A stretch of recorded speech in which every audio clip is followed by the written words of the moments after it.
Problem is those AI agents, they're not 100% reliable. Hey, it's Marek. Happy New Year.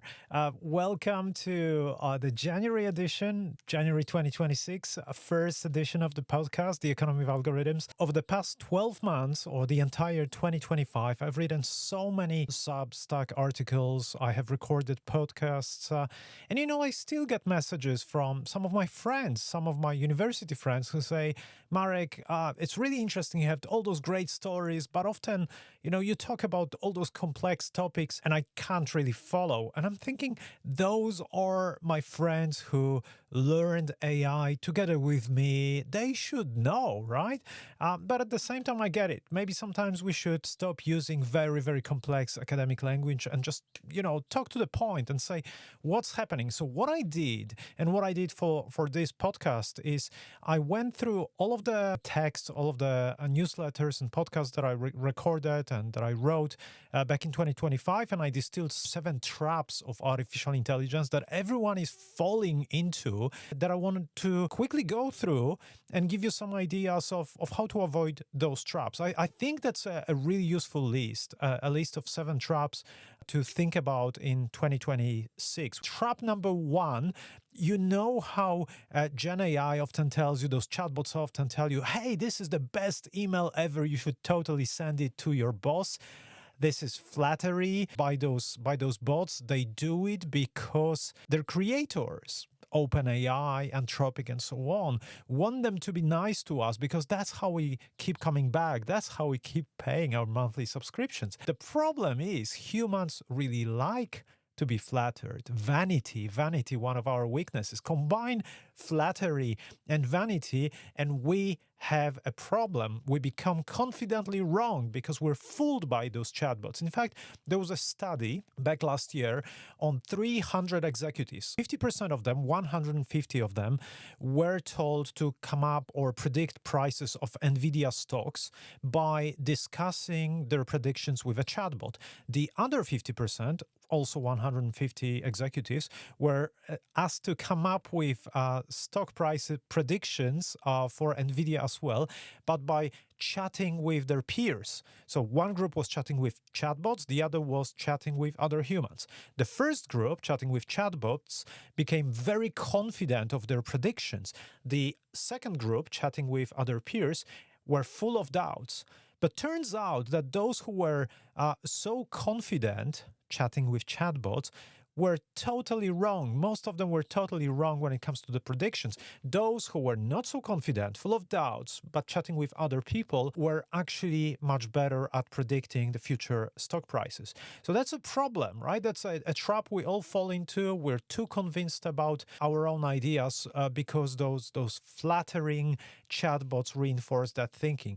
How do you avoid that? I'm suggesting to turn on the hard mode. Ask your chatbots to be your biggest critic, to find flaws in your thinking.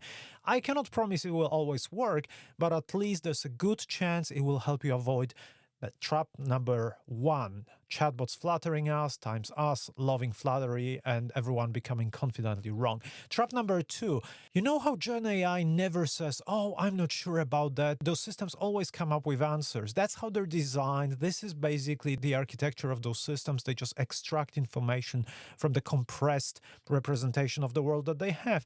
Of course, sometimes they'll be wrong, right? But they never doubt. Now, we also don't double check. There's tendency for a lot of people to just take the outputs of Gen AI and use them.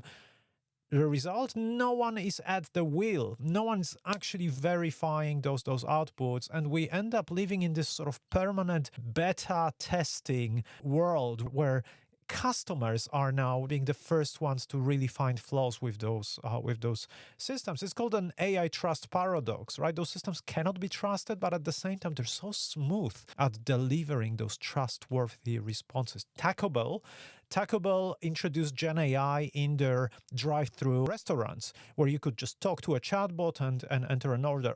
It did not work very well. In fact, one customer managed to purchase 18,000, that's 18,000 water cups before the system realized that it doesn't make sense and handed it over to a human. The CDO of Taco Bell said, look, sometimes I'm surprised, sometimes I'm excited by those Gen AI systems. You know what? As a CDO, and we're talking about productive system, you should not be surprised by what they do. It's a bit of a problem, I would say.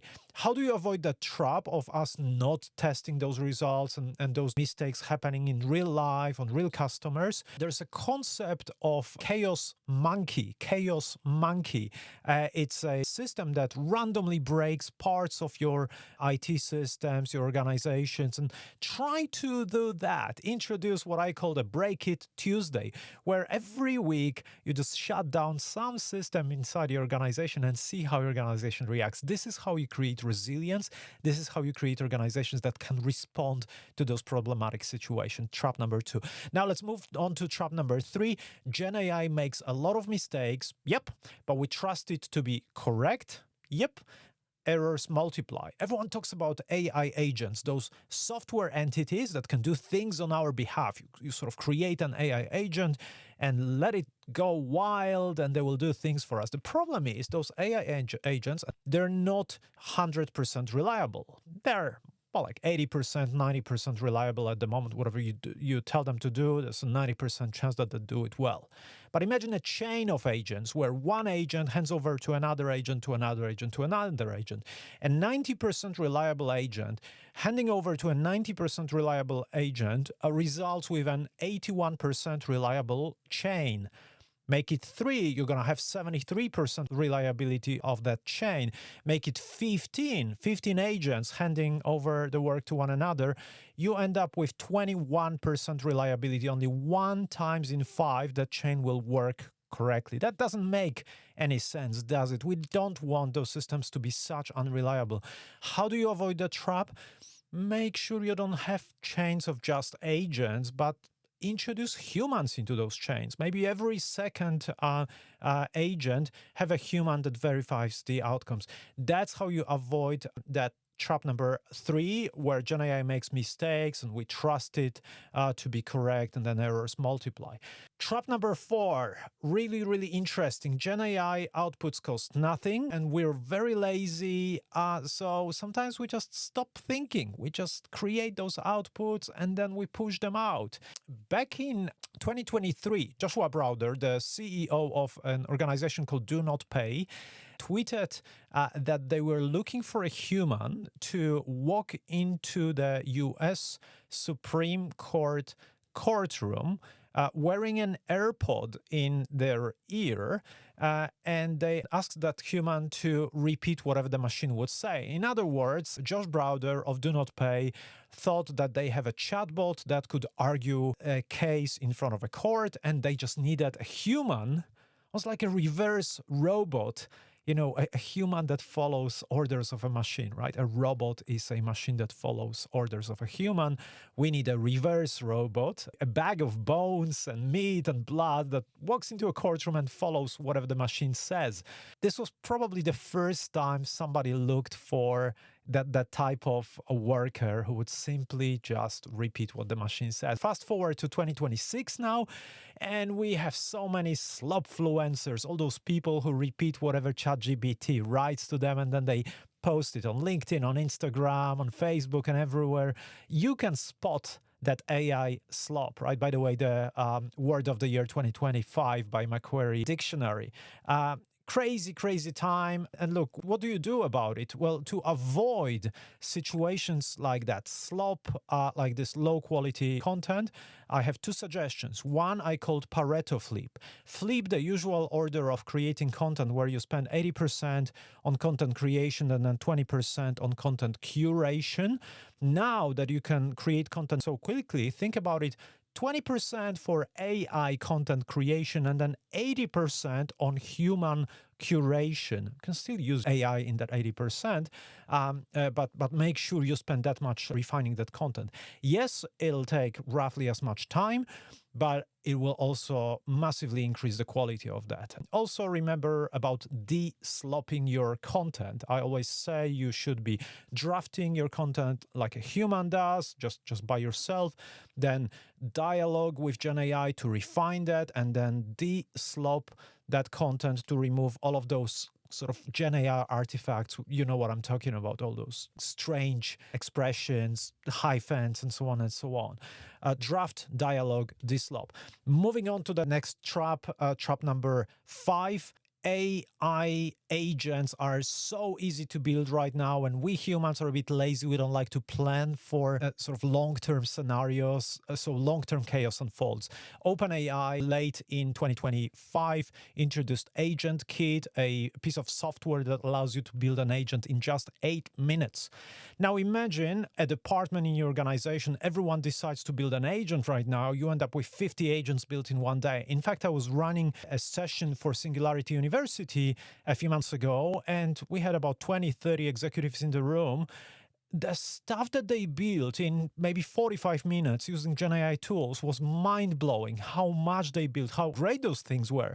But think about all those executives now building AI agents. After a week or two, you end up with 400, 500 agents. Who pays for those agents? Who's the owner? Who remembers the password to the consoles to control those agents? What if some of those agents start to misbehave? How do you shut them down? Do you remember the password at all? So we need to start managing those agents.